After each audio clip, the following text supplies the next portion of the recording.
என்னிலே இருந்த ஒன்றை யானறிந்ததில்லையே, என்னிலே இருந்த ஒன்றை யானறிந்து கொண்ட பின், என்னிலே இருந்த ஒன்றை யாவர் காண வல்லரோ, என்னிலே இருந்திருந்து யான் உணர்ந்து கொண்டனே.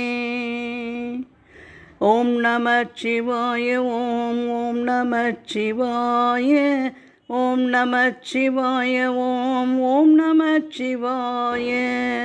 அனைவருக்கும் வணக்கம். வெல்கம் டு அவர் சேனல் பொற்காலம்.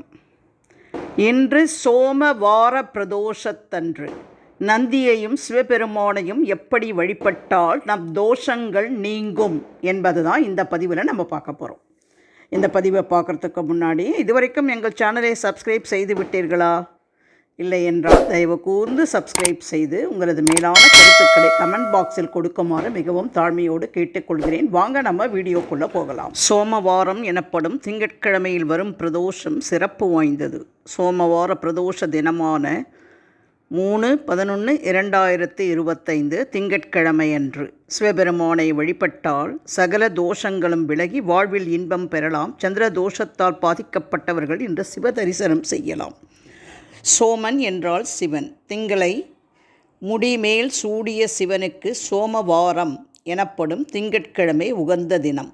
தீராத வினையெல்லாம் தீர்த்து வைப்பவன் வேதநாயகன் பரமேஸ்வரன். அதிலும் பிரதோஷ காலத்தில் திருநீலகண்டனை வழிபட்டால் அத்தனை தோஷங்களும் நீங்கும்.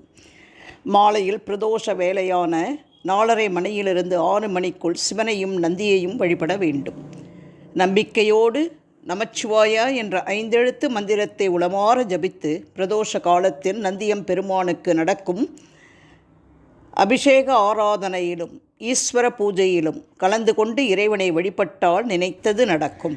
சிவபெருமானை நினைத்து தியானம் செய்வதற்கு மிக உகந்த நேரம் பிரதோஷ நேரம்தான். பிரதோஷ நேரத்தில் உலகம் ஒடுங்குகிறது. எனவே ஈசனிடம் நாம் ஒடுங்க அதுவே சரியான நேரம். பிரதோஷ நேரத்தில் சிவன் எல்லாவற்றையும் தன்னுள்ளே அடக்கிக் கொள்வதாக ஐதீகம். பரமேஸ்வரன் விஷம் உண்டது ஏகாதசி தினத்தில், அயற்சியில் பள்ளி கொண்டது துவாதசியில், உலகமெல்லாம் உய்வுற சிவதாண்டவம் ஆடியது திரியோதசி திதியில். அந்தி சாயும் நேரத்தில் இந்த காலத்தை தான் பிரதோஷ காலம் என்கிறோம்.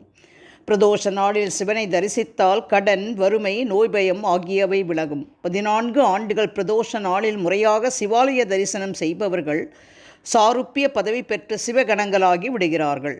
பிரதோஷ நேரத்தில் சிவன் ஆடும் ஆனந்த நடனத்தை தேவர்களும் முனிவர்களும் கண்டு களிப்பதாக புராணங்களில் கூறப்பட்டுள்ளது.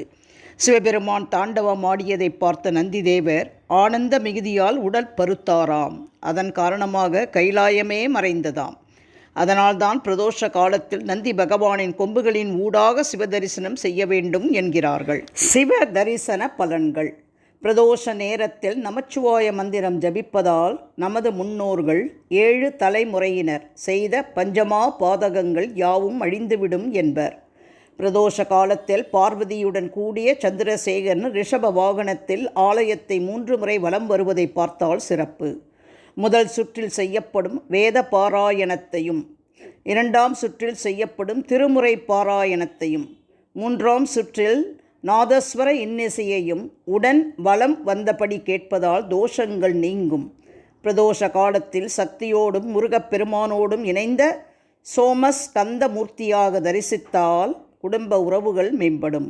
இந்த நேரத்தில் நடராஜ மூர்த்தியை வழிபட்டால் வாழ்வில் முன்னேற்றம் கிடைக்கும். பிரதோஷ தினத்தில் சிவபெருமானுக்கு வேண்டி நடைபெறும் ஹோமங்களிலும் அபிஷேக ஆராதனைகளிலும் பங்கேற்று வழிபட்டால் சகல தோஷங்கள் நீங்கும். அறிவு வளரும், நினைவாற்றல் பெருகும், சந்திர கிரக தோஷங்கள் நீங்கும். சித்த பிரமை, மனநல குறைபாடுகள் போன்றவை குணமாகும். வேலை கிடைக்காமல் தவிப்பவர்களுக்கு விரைவில் வேலை கிடைக்கும்.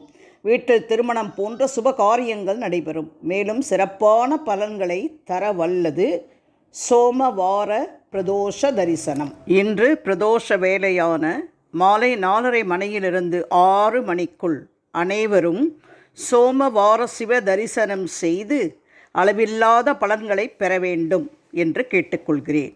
இந்த பதிவு பயனுள்ள பதிவு என்று நீங்கள் நினைத்தால் உங்கள் உற்றார் உறவினர் நண்பர்களுக்கு மறக்காமல் ஷேர் பண்ணுங்கள். வேறு ஒரு சிறப்பான பயனுள்ள பதிவோடு உங்களை சந்திக்கும் வரை விடைபெறுகிறேன். நன்றி, வணக்கம். ஓம் நமச்சிவாய.